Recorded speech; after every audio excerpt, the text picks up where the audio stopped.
What happens when life keeps stacking the odds against you until you snap? Straw is a gripping and emotionally charged thriller that tells the story of Jania Wilkinson, a single mother just trying to survive one impossible day. In a crumbling apartment tucked away in a forgotten corner of the city, Jania Wilkinson begins her day like she has countless times before, exhausted, anxious, and carrying the weight of the world on her shoulders. She's a single mother doing her best to raise her young daughter, Aria, whose frequent illness has become a daily battle. That morning, as Jania gently bathes Aria, preparing her for school, she reminds her not to touch her science project, one of the few fragile things in their lives that's still intact. But Aria, get tired of being treated like she's helpless, pushes back. She tells her mother, with a mixture of shame and frustration, that her teacher announced to the class that Jania couldn't even afford her lunch.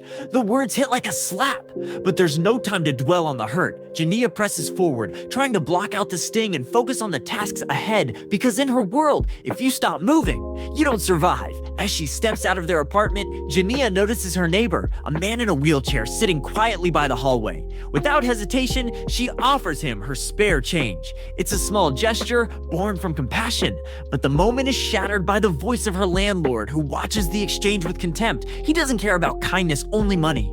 He threatens to evict her if the rent isn't paid by 10 a.m. No extensions, no mercy. Jania doesn't argue. She simply nods, the pressure mounting. She drops Aria off at school, where the principal casts her a strange, almost pitying look like he knows something she doesn't. Jania shrugs it off and heads straight to her job at the local grocery store, hoping to power through the day and make enough to keep them afloat.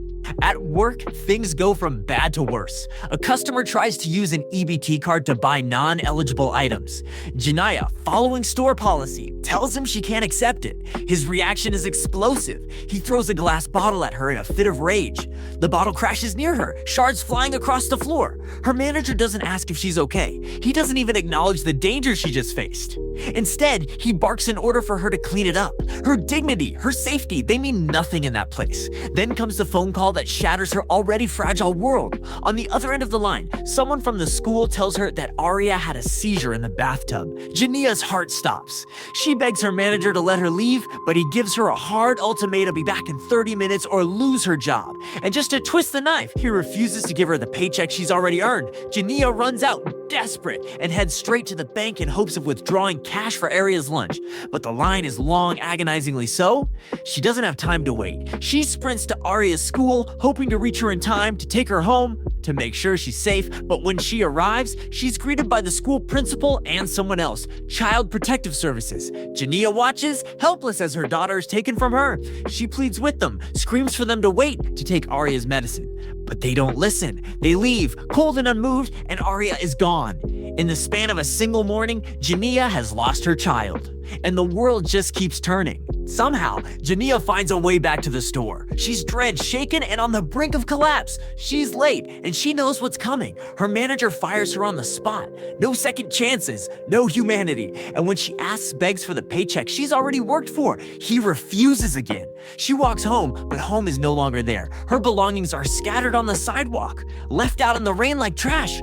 The door to her apartment stands wide open. She's been evicted. Everything she owns is soaked, broken, or gone. Her daughter is in the system. Her job is gone. Her dignity has been trampled. And something inside her finally breaks. As night falls, Jania returns to the store not to plead, not to beg, but to get what she's owed. Her paycheck is the only thing left between her and total ruin. She storms into the store, demanding her money. Her former boss, arrogant and dismissive, refuses again. But before things can escalate further, chaos explodes through the front door. Two armed robbers burst in. Guns drawn, voices raised, everyone inside freezes. One of the robbers points directly at Jania. He wants Aria's backpack, the one she's been clutching like a lifeline all day. It's more than just a bag. It's all she has left of her daughter. Jania refuses. The robber lunges. A struggle breaks out. She's shoved, hit, thrown to the ground. And then, in the scuffle, her hand finds a gun. Everything slows down. She pulls the trigger. The robber drops. Silence falls,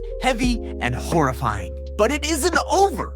Her former boss, stunned and angry, looks at her with a mix of fear and fury. "You set this up," he accuses. "He knew your name." Jania's breath catches. She tries to explain. It's not true. None of it is. But he won't stop. He's gonna ruin her, turn her in, make sure she never sees her daughter again. And in that moment, driven by panic and despair, she shoots him. He falls to the floor, dead. Jania stands in the wreckage, breathing hard. The store is quiet now. The sirens haven't arrived yet. There's only the faint hum of the flickering lights above her. With shaking hands, she grabs her paycheck, just her paycheck, and walks out into the night. She doesn't look back. With nowhere left to turn, Jania takes her last hope to the bank. Clutching the paycheck she managed to escape with from the grocery store. Rain-soaked, exhausted, and trembling, she approaches the counter and pleads for help. But even here, bureaucracy tightens its grip. The teller takes one look and refuses to cash the check without a valid ID. Jania's voice shakes. She begs, but rules are rules. No ID, no money. And that's when desperation pushes her over the edge. Jania reaches into her coat and pulls out the gun. The same gun from the store, the one that's now her only leverage. The teller freezes in terror and quickly begins handing over the cash. But the moment the drawer opens, a silent alarm is triggered. Somewhere in the back offices, someone has already called the police. Inside the bank, Nicole, the manager, recognizes Jania. She doesn't see a criminal. She sees a mother in pain. Carefully, she approaches, hands raised, her voice calm. She tries to reach Jania to bring her back down to earth, to talk her out of doing something she can't undo. But it's too late. The situation is unfolding beyond either of their control.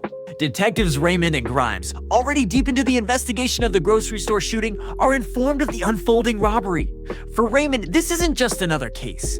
A former army negotiator, he's seen people unravel before, and something about Jania's story gnaws at him. There's something tragic under the surface. As a tactical team surrounds the bank, Raymond asks to speak with her. Over the phone, he reaches out gently, not with threats, not with protocol, but with empathy. Slowly, Jania starts to respond. There's a flicker of connection, the start of a fragile rapport. But inside the bank, technology complicates everything. A bank teller secretly begins live streaming the hostage situation. The footage goes viral almost instantly. The public watches in real time, not a hardened criminal with a weapon, but a woman at the end of her rope. Sympathy swells. Protesters and supporters begin to gather outside the bank. The media spins up its machine.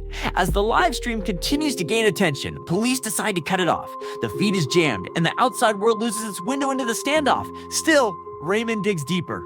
As he learns more about Jania's life, he uncovers the identity of the off-duty police officer who ran her off the road earlier, the same man who escalated her downward spiral. Enraged by the cruelty of it all, Raymond doesn't just report it, he acts. The officer is arrested and removed from the scene. Inside the bank, something shifts. Nicole and Jania, slowly building trust, disable the bank's security cameras. For a moment, there's calm, but not everyone inside is willing to stay quiet. A young teller named Tessa sneaks away to the bathroom and scrawls a desperate note on the inside of a window. She reveals something stunning: the bomb in the backpack. It's not a bomb at all. It's Aria's science project. Meanwhile, outside, tensions are reaching a boiling point. Raymond, frustrated by the lack of cooperation, confronts the officer who harassed Jania. He doesn't just yell, he punches him, and then he turns to the FBI, demanding that they let him continue talking to her. The Bureau refuses, so Raymond takes matters into his own hands. He retrieves a photograph of the officer and delivers it through Nicole, who remains inside with Jania.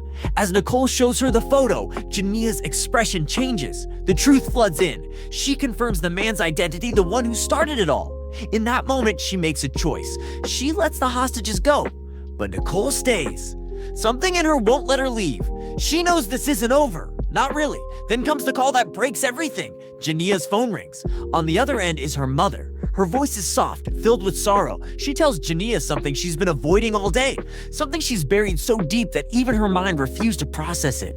Aria is gone. She died the night before, during the seizure. There was no call from the school, no CPS, no lunch money, no backpack. None of it happened. Aria had never been there. The little girl she held, bathed, protected, that was a memory, twisted by grief into a hallucination so real it became her reality. It was all in her mind. A flashback reveals the truth.